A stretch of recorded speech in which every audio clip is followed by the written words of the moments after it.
영상을 시청 및 청취해주시는 모든 분들 안녕하십니까? 예.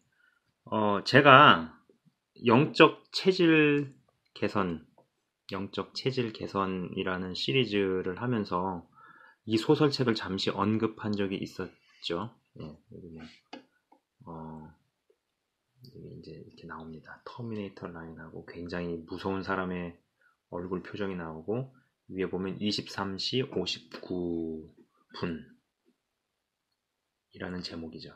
제가 이 책을 잠깐 언급한 적이 있었는데 이 책에 대한 이야기를 잠시 하도록 하겠습니다. 근데 이게 좀 카메라가 이렇게 굉장히 무서운 사람 눈에 얼굴을 하고 있죠. 예. 일단 무섭게 생긴 사람이 눈을 치켜뜨고 있는 거표지입니다. 이 소설의 작가는 권여원이라고 나옵니다. 이분이 목사님 사모님이시더라고요. 이 분께서 쓰신 책, 그러니까 터미네이터 라인을 제가 인상적으로 읽은 적이 있었네요. 오래전에 이 송명희 시인이 쓴 표와 좀 겹치는 대목도 있습니다만 중요한 것은 마지막 때 진짜 마지막으로 세상이 치닫게 될 때 일어날 일들, 특히 계시록에 기록된 말씀을 어떤 소설적인 상상력과 영감을 가지고 쓴 책이라는 것입니다. 거기에는 뭐 소설적인 상상력도 들어가고 기도하면서 분명히 영감을 구했을 것이고 또 그리고 성경의 지식과 말씀에 대한 이해 여러 가지를 종합해서 이 책을 쓰셨겠죠. 그렇게 쓰셨다고 저는 생각을 해요. 가끔씩은 이러한 내용을 접해서 예수님을 끝까지 잘 믿고자 하는 이들이 스스로 어떤 경각심을 갖는 게 대단히 중요하다는 생각입니다. 뭐 여러분들도 아시겠지만은 이 사역자 입장에서 말씀을 전하고 할 때 성경에서 얼마나 갖다 쓸 수 있는 그런 주제들이 많아요. 뭐 믿음의 성장, 아니면 기도, 성령님과의 교제, 거룩함, 뭐 내적인 치유, 회복, 아니면 뭐 영적인 전쟁, 뭐 은사, 아니면 뭐 마지막 때, 뭐 많잖아요. 얼마나 많은 주제들이 있어요. 그리고 실제적으로 세상에서 살아갈 수 있는 어떤 그런 지혜에 관한 것들도 있고 한데, 중요한 것은 저는 그리 생각을 합니다. 결국은 하나님께서 말씀하시고 성취하시고, 그리고 우리는 또 많은 예언들이 성취가 되는 것을 보았고, 그리고 이제 앞으로 성취될 예언들이 우리 시대에 얼만큼 어떻게 이루어지는가. 그죠? 그렇기 때문에 분명히 항상 그런 주제를 가지고 설교를 하고 말씀을 할 수는 없겠죠. 맨날 마지막 때, 뭐, 미래에 무슨 일이 있을 것이고, 어떻게 될 것이고, 맨날 그런 얘기만 할 수는 없겠지만, 그래도 가끔씩은, 그래도 좀 종종 그런 이야기를 던짐으로써 우리가 어떤 시대에 살고 있고, 그리고 앞으로 어떤 일들이 있을 것이고, 그리고 주의 말씀의 성취가 점점점 되어질수록 주님이 다시 오실 때가 어제보다 오늘이 가깝고, 또 오늘보다 내일은 더 가까워질 때 사단은 어떠한 식으로 반기를 들고 반역을 들고 그 일을 막기 위해서 도전을 할 것인지 이러한 어떤 전체적인 그림은 분명히 우리가 가져야 한다라는 겁니다. 자, 그러면은 제가 일단 이 책의 대강의 스토리를 좀 이야기해 보도록 하겠습니다. 여러 등장인물이 있는데 중요 인물들로는요. 일단 고목사, 목사님입니다. 고목사와 그 다음에 우목사가 나옵니다. 그리고 이제 이 고목사에게는요, 양결이라는 아들이 있고, 또 우목사에게는요,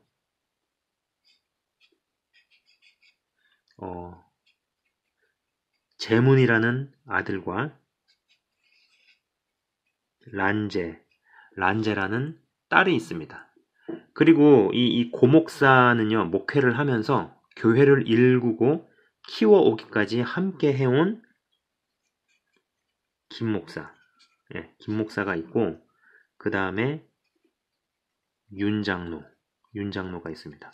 이 김목사와 윤장로라는 등장인물은 고목사라는 분이 목회를 시작을 할 때, 교회를 시작을 할 때 처음부터 같이 해가지고 교회가 부흥을 하고 교회가 성장을 하고 이런 거를 십수년에 걸쳐서 같이 해온 인물로 설정이 돼서 나온다라는 것이죠. 뭐 당연히 굉장한 어떤 끈끈한 관계라고 생각을 할 수 있죠. 자, 뭐 그 외에도 등장인물이 좀 있는데 그거는 좀 이야기를 하면서 풀어가면서 제가 이야기를 하도록 하겠습니다. 그리고 이제 이 양결이라는 아들과 또 우목사의 딸인 란제는 같은 학교를 다니고 서로 친한 사이입니다. 고목사는 상당히 크게 교회를 키우고 일궈온 그래도 주 앞에서 깨어있는 종이었습니다. 큰 교회의 목사님 치고는 상당히 양심적이고 깨어있는 종이라는 것이죠. 그리고 이 우목사라는 사람은 사실 이 캐릭터가 되게 희한한 캐릭터예요. 사실 이란에서 이슬람교를 믿던 무슬림, 그냥 이란 사람이었죠. 이란 사람. 무슬림인데 원래는 이란 사람이고 본래는 그러니까 본명이죠. 본명은 무흐신 칸이라는 이름으로 살던 사람이에요. 그러니까 본명이 무흐신 칸이에요. 그리고 무흐신 칸의 아버지는 일루미나티 회원이었는데 아들에게도 이 대물림을 물려주는 것이 싫어서 일루미나티를 탈퇴했다가 이제 이 오목사가 보는 앞에서 살해를 당합니다. 이미 이란에서 정략 결혼을 해서 이제 본부인이 이란에 본부인 당연히 이란 여자랑 결혼을 해가지고 그 사이에 스완나라는 딸이 있었음에도 한국으로 혼자 유학을 오고 이제 이 딸이 굉장히 어릴 때 이제 한국으로 혼자 유학을 오고 뭐 한국에서 살던 중에 뭐 이제 거기서 한국 여자랑 또 결혼을 하고 그렇게 살다가 간암에 걸려가지고 죽어가다가 고목사 교회 성도들의 전도 과정에서 하나님을 체험을 하고 기적을 체험을 해서 병이 났죠. 그리고 간암이 고침을 받게 됩니다. 이 일생일대의 큰 사건으로 이 무흐신 칸은 무슬림에서 기독교로 개종을 하고 한국인 여자와 아까 말씀드린 대로 이제 결혼을 먼저 하고 나서 이 일이 있었나? 아니면 이 일 다음에 결혼을 했나? 아무튼 그래요. 그래서 한국 여자와 결혼을 하고 이름을 우상천으로 바꿉니다. 그리고 이제 이 고목사의 도움으로 신학도 하고 목회자가 되어서 고목사 교회에서 부교역자 생활을 하면서 한편으로는 여러 기독교 TV나 방송에서 간증도 하지만 마음 한켠에는 고목사 그늘을 벗어나고 싶은 생각을 항상 한다라는 것이죠. 자, 그리고 이제 고목사의 아들 양결이와 우목사의 딸 란제는 같은 학교를 다니고 서로 친한 친구입니다. 하루는 학교에서 학교 이름이 솔로몬 고등학교예요. 이 학교에서 기독교 행사로 연극을 하게 되는데 무슬림을 믿는 사람이 난입해 들어와서 총기 난사 테러를 일으킵니다. 이 양결이라는 친구가 기지를 발휘해서 많은 학생들을 살리지만 결국 이 란제만 살리고 많은 학생들도 살리고 또 란제를 살리지만은 양결이는 총탄을 여러 발 맞고 숨지게 되죠. 이러한 일 이전에는 우목사가 아내와 자신의 아들 제문이를 데리고 이제 이런 일이 있기 전에 이 우목사가 아내와 자신의 아들 제문이를 데리고 스키장에 갔다가 제문이는 아빠랑 같이 시간을 보내고 싶어 하는데 스키장에서 만나게 된 한 무리의 여자들에게 스키 강습을 해주다가 제문이에게 이제 소홀했거든요. 했는데 이때 이 제문이가 납치되어서 실종이 됩니다. 그리고 제문이가 입고 있던 잠바에 이 비스트라는 글씨가 적혀 있었고 이것이 스키장 근처의 나무에 걸려 있는 채로 발견이 됩니다. 사실 실종이 됐지만은 이미 살해를 당한 거예요. 처음에는 실종된 줄 알고 온갖 방법을 다 쓰지만 결국 못 찾게 되고 수심과 근심에 빠져 있던 우목사에게 자녀의 유전자 정보를 파악할 만한 어떤 보관해둔 탯줄이라든지 머리카락이라든지 정보가 될 만한 모든 것을 가져다 주면 이 제문이를 복제할 수 있다고 설득하는 또 한 명의 인물, 등장인물, 주박사라는 인물과 연결되기에 이릅니다. 그러나 신세계 정부로 가기 위해 치밀하게 공작을 한 것이었고 의도적으로 우목사의 아들을 납치한 것이었고 우목사를 자신들의 아젠다를 전하고 신세계 정부의 개로 갖다 쓰기 위한 치밀한 공작이었다는 것이죠. 우목사는 결국 복제된 제문이를 얻게 되지만 자신의 아들과는 외형적으로는 뭐 아주 흡사하게 비슷해도 무언가 문제가 많고 행동 양식이 다르고 그리고 또 이제 그 복제된 아들이 문제를 일으키기에 다시 이 주박사한테 갖다 주게 됩니다. 이러한 과정 중에 이 우목사는요, 이 주박사와 더더욱 가까워지고 점점 더 주박사에게 낚이고 말리기 시작하죠.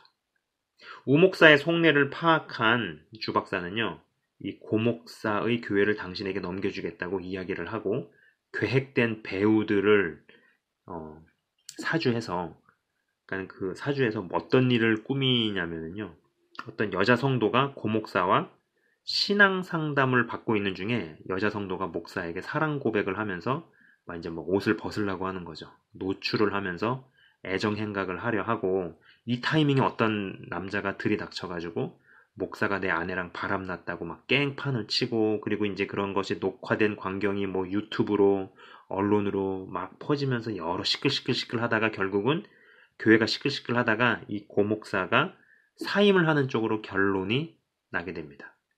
공석이 된 담임 목사 자리에 여러 목사들이 지원을 하지만 이미 뭐 짜고 치는 고스톱이었죠. 이러한 상황에 이 주박사가 3주 뒤에 고목사를 따르는 무리들 중에 윤장로가 사는 지역에 지진을 일으킬 것이니까 설교 중에 지진을 예언을 하라고 우목사에게 지시를 합니다. 마침 이때 고목사를 도와 교회를 세우고 사역을 같이 했던 윤장로에게는 아들이 있었는데요. 부모님이 하나님을 그리 믿고 섬겨도 무언가 환경적으로 나아지는 것은 없었고 또 소아마비 여동생으로 인해 갈등하던 차에 집을 나가 가출을 합니다. 가출한 아이들끼리 술, 담배, 음란, 혼숙 그러다가 동성애로까지 이어지게 됩니다. 난 이제 철저히 망가져야지라고 마음먹고 가출한 상태로 죄 가운데서 살던 어느 날 마지막으로 필요한 자신의 물건을 가지러 몰래 집에 왔는데 마침 부모님을 만나게 되었죠. 자신의 결심은 뚜렷했기에 그들의 만류를 뿌리치고 밖으로 도망가다가 뒤따라오는 부모님이 신세계 정부의 사람들이 고의로 발생시킨 지진으로 인해 건물 더미에 깔려 죽게 되고 부모의 죽음을 직접 눈앞에서 본 아들은 이제 거기서 충격을 받아가지고 고목사에게로 가게 됩니다.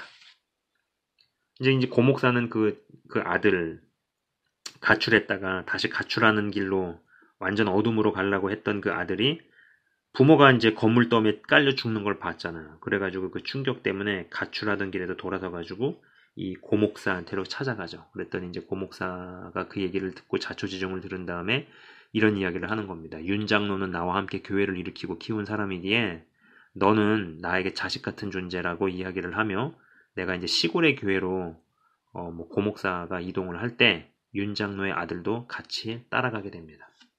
그러고 뭐 이제 기도하고 회개하다가 뭐 성령도 받고 사람이 바뀌고 변하고 방언도 뭐 이런 일들이 이제 벌어지기 시작하는 거죠. 예. 한편 자연스럽게 이제 이 고목사를 아웃을 시키고 이제 담임 목사가 된 우목사는 이 신세계 정부 그들의 계획과 의도대로 움직입니다. 특히 베리칩을 알리고 선전하는 도구로서 교회가 쓰이게 되고 자신부터 칩을 받고 영혼을 팔아버립니다. 이러던 중에 이제 교회에는 뭐 외국인 노동자나 외국인들을 위해 사역하는 부서가 있었는데 그곳에서 이 스완나라는 어리고 예쁜 대학생과 불륜 관계로 들어갑니다. 그러나 결국 스완나를 버리고 몸과 마음이 망가진 스완나는 자살을 하게 되고 어찌어찌해서 부교역자가 아닌 우목사 자신이 가족에게 교회에서 주는 위로금, 뭐 이제 퇴직금 성격의 그런 위로금을 건네주러 갔다가 자신이 이란에서 정략 결혼한 아내를 만나게 된 거죠. 아연실색을 하게 됩니다. 어린 친구랑 불륜에 빠진 담임 목사, 우목사가 알고 보니까 자기 딸과 뭐 불륜에 빠진 이런 완전히 막장 같은 그런 일이었던 것이죠.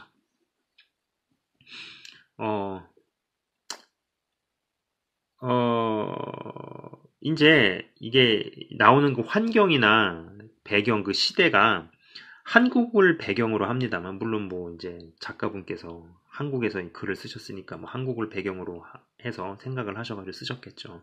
근데 이제 그 소설에 나오는 어떤 분위기로 볼 때 어떤 짐작해 볼 수 있는 그런 환경이라는 게 이미 무슬림들이 많이 사회 곳곳에 자리를 잡고 있고, 그리고 동성애가 범람하고, 예, 무슬림, 뭐 사회 곳곳에 막 다 들어왔어요. 그래서 아까 말씀드린 대로 무슬림이 한국에서 어떤 고등학교, 뭐 솔로몬 고등학교에서 테러를 일으킵니다. 총기 난사를 하죠. 그리고 동성애, 동성애가 범람을 하고, 또 한 가지 생각해 볼 점은 이게 되게 중요한 건데요. 인간을 닮은 휴머노이드,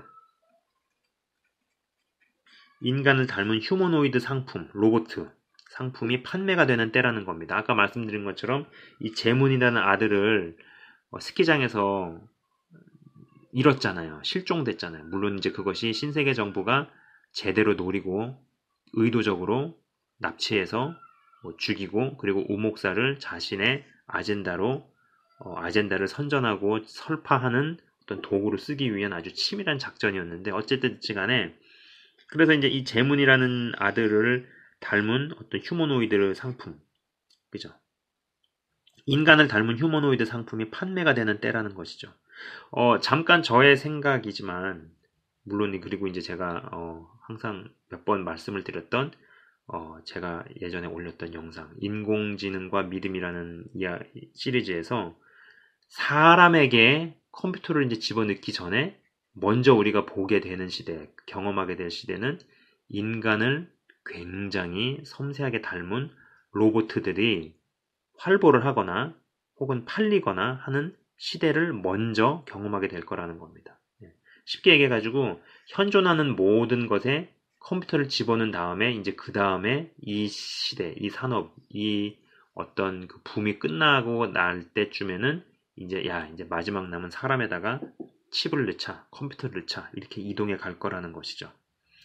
사람에게 컴퓨터를 몸속으로 삽입하기 전에 반드시 우리가 보게 되는 시대는 인간을 징그러울 정도로 흡사하게 닮은 휴머노이드 로봇의 등장을 우리는 반드시 보게 된다는 것입니다. 그리고 의학, 컴퓨터, 공학 등등의 분야별의 각기 다른 기술들의 융합이 정말 빠른 속도로 진행되고 있다는 것이죠.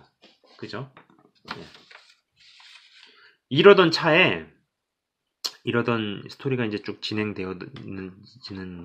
스토리가 진행이 되어져 가는 이러한 차에 백두산 화산이 폭발을 합니다.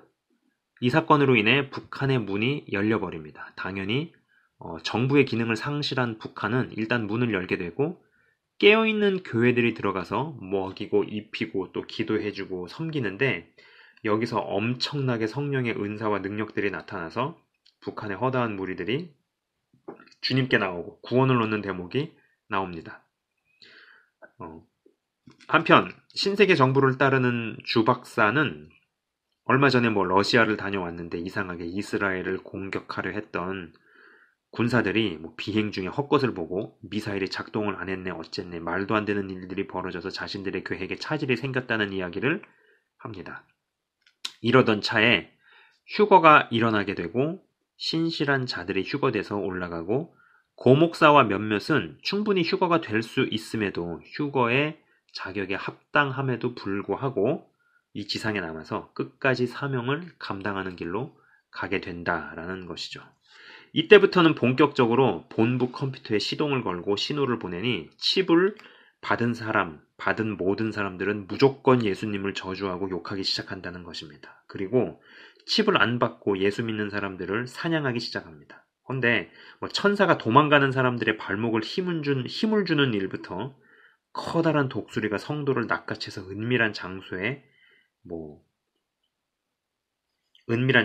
이제 내려놓고 가는 일부터 온갖 희한한 방법으로 인도되고 피하게 되고 도망에 성공하는 일들이 벌어지죠.